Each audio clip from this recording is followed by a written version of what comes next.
say, when we looked at the nominations for the Mandelkorn Award, and I read Steve's, for me, I mean, it went through the committee process, but I said, boy, this is exactly what this is about.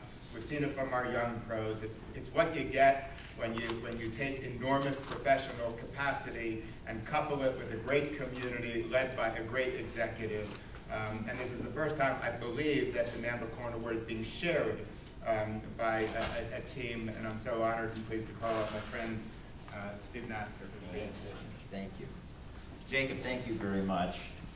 Brenda, you write a tight ship here. I think it's a wonderful morning. We're 6 minutes over, and I'm not giving you the 6 minutes back. I really am incredibly pleased, proud, and honored to offer some remarks this day as my esteemed dear friends and colleagues are being celebrated for their enormous contribution to the field of Jewish community service. This year, when the request for nominations was circulated, it seemed natural to recommend all three as one nomination from Chicago. Together, this executive trio has 92 years of tenure at the Federation in Chicago. It's noteworthy, as Jacob indicated, the Mandelkorn Award has never been awarded to a team of executives. That this precedent is being broken here today reflects the fact that there never has been, in the history of the Federation system, a team more potent than Peter Friedman, Michael Tarnoff, and Michael Kotzen. In the lead up to today's event, I've been referring to them as the three amigos. They may not be movie stars like Chevy Chase and Steve Martin and Martin Short. Our three amigos have performed really heroic deeds on behalf of the Jewish people. And much of what they have done transcends Chicago and has had real impact nationally and internationally. Individually and collectively, they too, like Martin, Chase, and Short, have once in a while been known to make people laugh. Each one of them can, in fact, be pretty funny. Let me begin with Michael Tarnoff. I've known Mike the longest. Mike and I went to high school together, and we became very, very close friends after college. And as Mike tells the story, after returning from school and being out in the world, we bump into each other, we catch each other up a little bit, and I say to Michael, Mike, I hear that you just bought a house and you have a swimming pool in your backyard. Is that true? And he said, yep, that's true. And I said, I really think we should be friends. Now, of course, I would never do that cunning, those of you who know me. Before joining the Federation in 1980, Mike was a partner in a stock brokerage firm, a commodities trader, an officer at Harris Bank. He earned his MBA at the University of Chicago. At Federation, he's the executive VP and CFO. And under his leadership, Federation has saved and earned millions and millions of dollars. Among Mike's significant achievement, he helped us create the JFMC Facility Corporation, which now owns and manages the physical plants for our network of dozens of agencies and provides the centralized services and concomitant costly effectiveness and efficiencies. Each year, the Facility Management Maintenance Program that Mike put into place, the Facilities Master Contracts, the Joint Insurance Purchasing Program, the Common Server Group, our master contracts, joint insurance, borrowing loans, and loans guarantees, taxable, non-taxable, have saved millions and millions of dollars. In addition, under Mike's guidance, we developed our pooled investment portfolio, and there too, over the past decades, we have had higher investment returns resulting from great economies of scale and access to superior opportunities, which has also resulted in millions and millions of incremental asset growth. Michael is one of the founders of the National Jewish Federation Investment Program, an initiative which provides 156 Jewish federations throughout the United States and Canada an opportunity to invest in the endowment portfolios of the larger and more sophisticated federations. This program currently manages more than $2 billion in endowment portfolio assets, and personally I think that's where we have to go all the way eventually. I think it'll happen over the next number of years.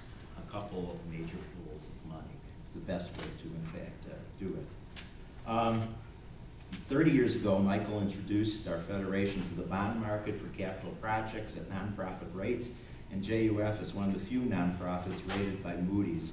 Michael is one of the founders of the National Jewish Federation Bond Program, a truly visionary initiative which provides tax-exempt bond underwriting services to Jewish Federation and their nonprofit affiliates and beneficiary agencies nationwide. More than $600 million in tax-exempt bonds have been issued through this program, maximizing the footprint of those social service agencies at a time when resources are scarce.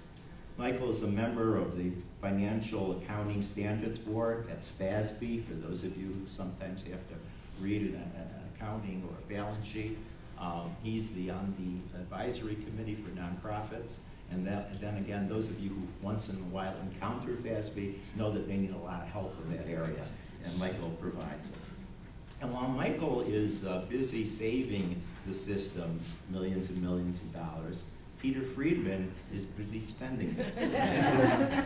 Peter has put these critical additional resources to good use, enriching Jewish life and Jewish lives through planning and allocations. He guides the disbursement as much of $150 million annually to fund a complex network of agencies and programs in a creative, strategic, and planful manner. The ultimate result, life-saving help for 300,000 people in the Chicago area, food, medicine, therapy, job counseling, utility assistance, elder care, schools, cultural program, and many more communal needs, as well as support of human needs in Israel and worldwide. Peter joined Federation in 1972 and earned his PhD at the University of Chicago.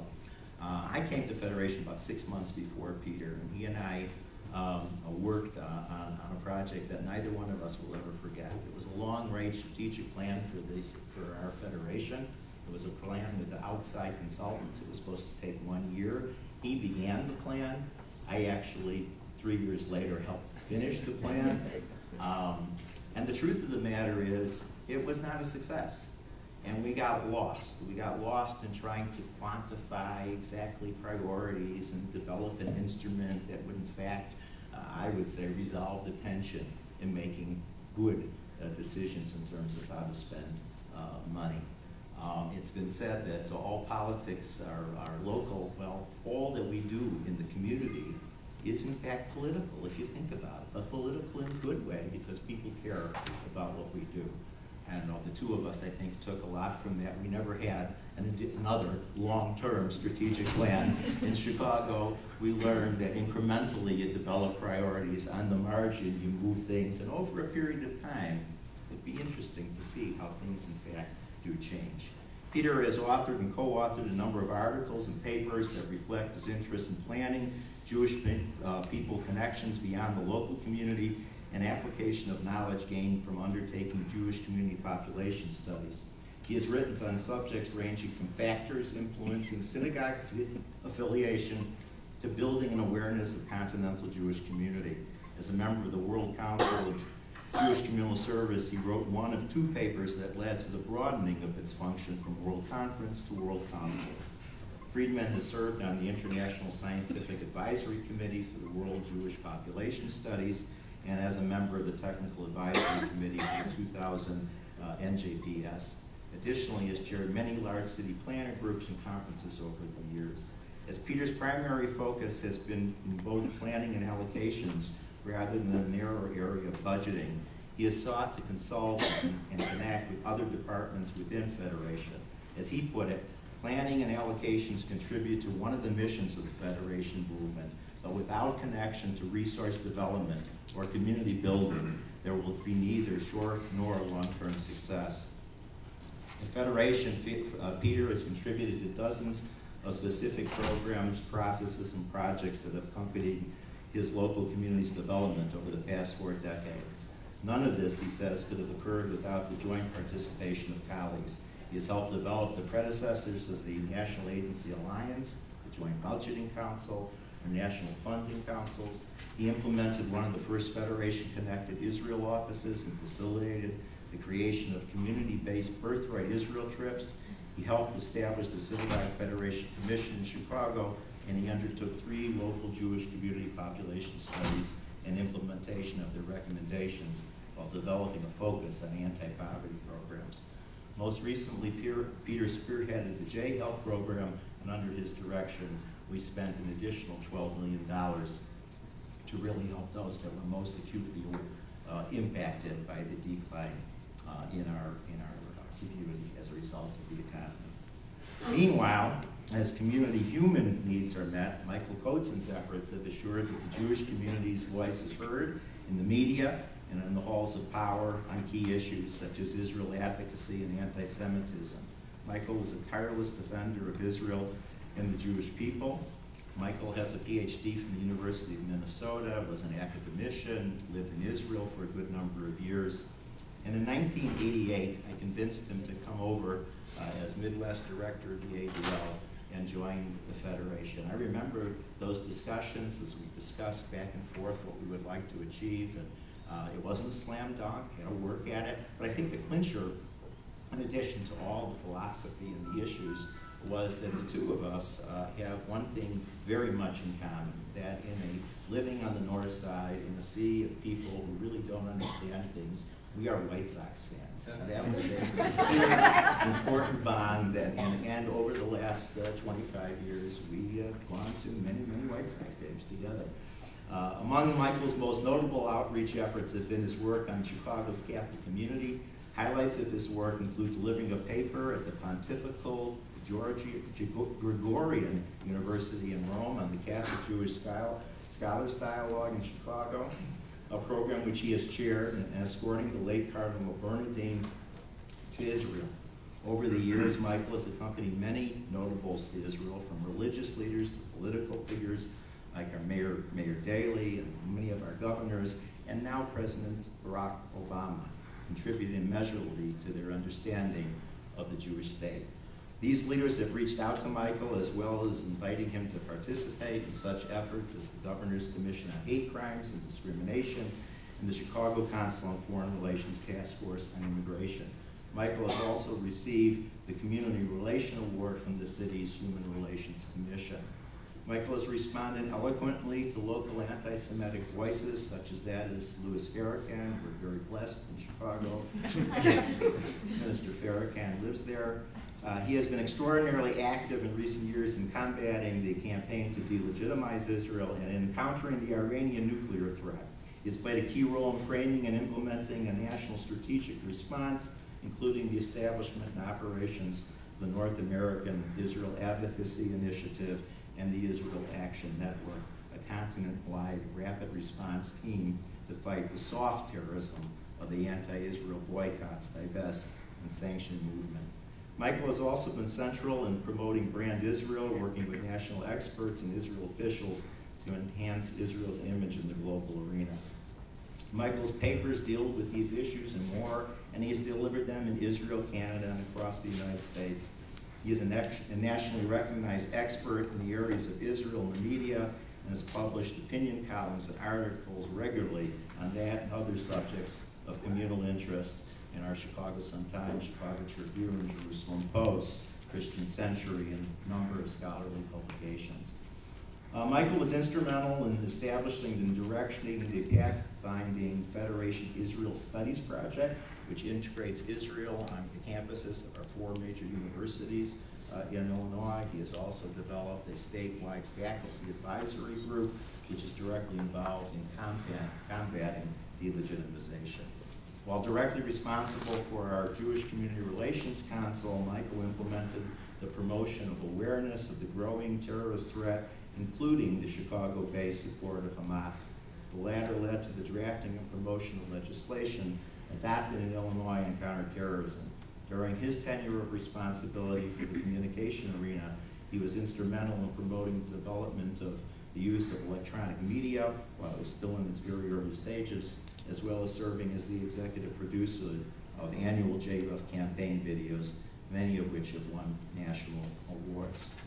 These are but brief sketches of 3 incredible Jewish communal executives, each a star in their own right, each an example for others to emulate, each with the strongest Jewish commitments and extraordinary capacities for vision, innovation, and hard work, and each a blessing for the Jewish world. To each other, they may be peers, but together They are peerless. Please join me in welcoming them.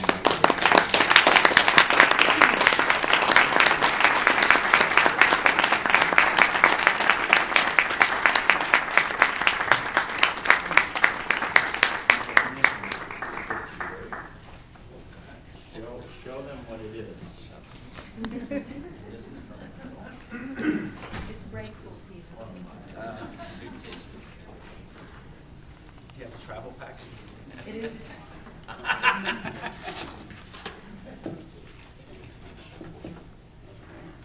Oh, it's beautiful. Very, very great. Here, let me just, Nice. very great.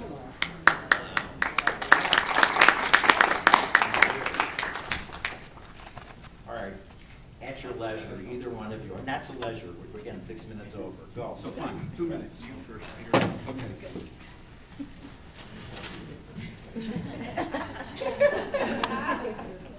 I want to thank everybody for the privilege on behalf of my colleagues of receiving the award. I've got 2 comments, and they will reflect on some of the stuff that's already been said. Misha identified professionals as the priesthood of the Jewish people. I'm still waiting for instant smicha. There's a connection with the original term of professional when introduced into English in the 12th and 13th century. At that time, professional meant somebody who was called, somebody who professed faith, somebody who joined the priesthood. In German, the term Beruf, which means to be called, which is also for occupation. What does this all mean? It means that the origins of profession were people who felt called upon to provide service to other people. Over time, concepts and terms changed in meaning. In fact, I was thinking perhaps the first person who really was called, we just read about, Avram, Lech Lecha.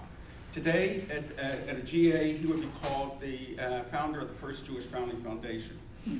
However, the notion of a Jewish communal professional as more than an occupation and is motivated by a special calling and being involved in service to Jewish people resonates with me, and I hope for the next generation of Jewish communal professionals.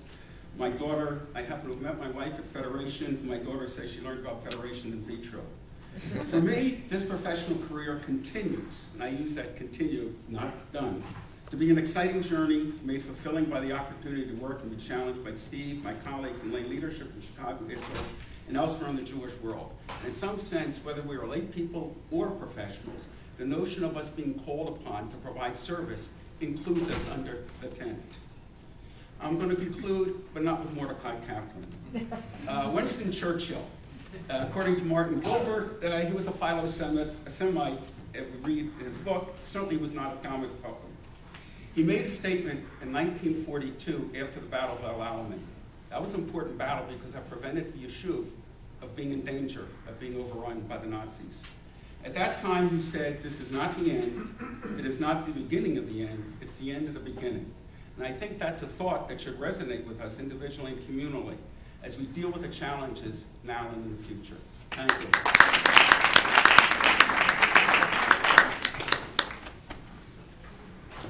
Thanks, Peter. I'll shorten everything down to 1 minute. I had a mentor in business school who said, and kind of preached, if you will, that if you can organize, prioritize, collaborate, and cooperate, if you learn those 4 skills in school and apply them to the challenges and opportunities you meet in life, you can accomplish anything and conquer anything. That leads to teamwork. I noticed both of our young leaders who received awards today, both Shauna and Sarah, mentioned their teams, and I believe being on this team has been an honor and a privilege and a joy, and I've enjoyed every minute of it and expect to continue to enjoy it on a going forward basis. Thank you for this award.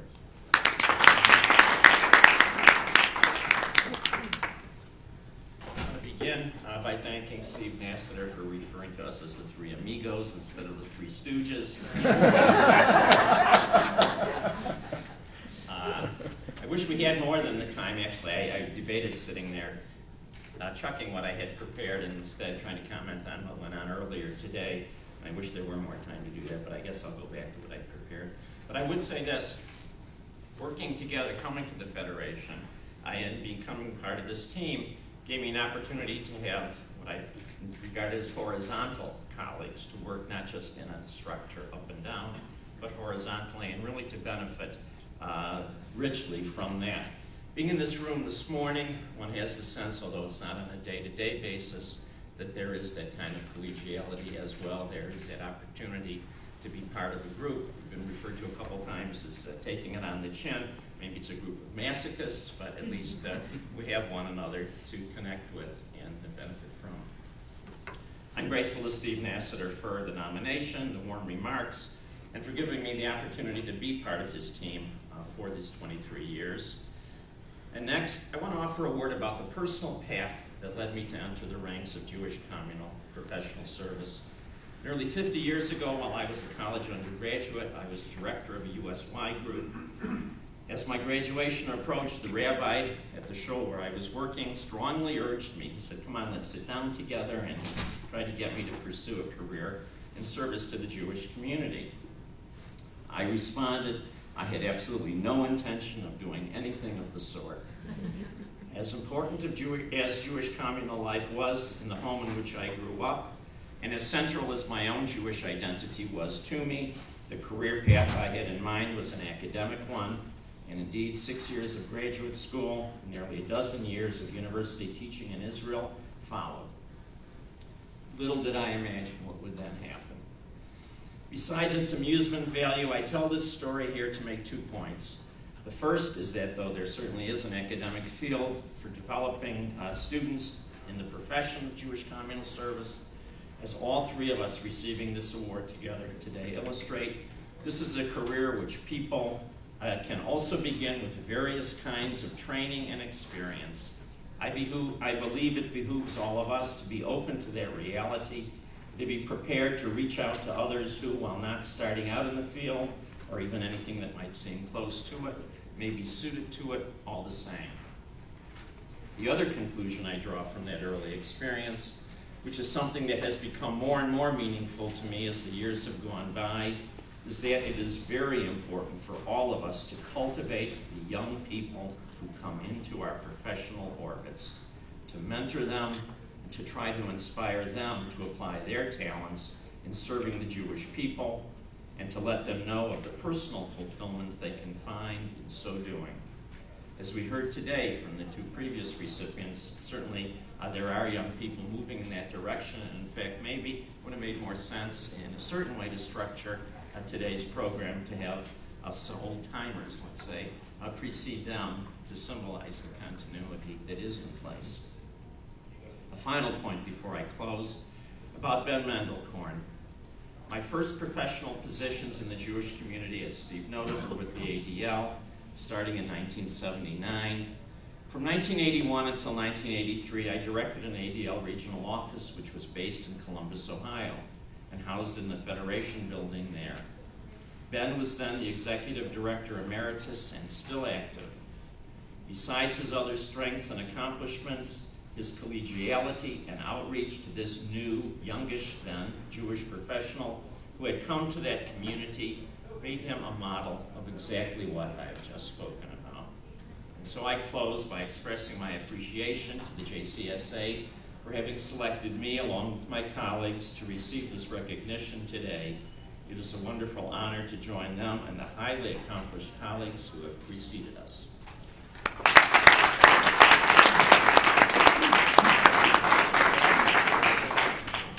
Mazel tov to all of you, friends and colleagues. To close the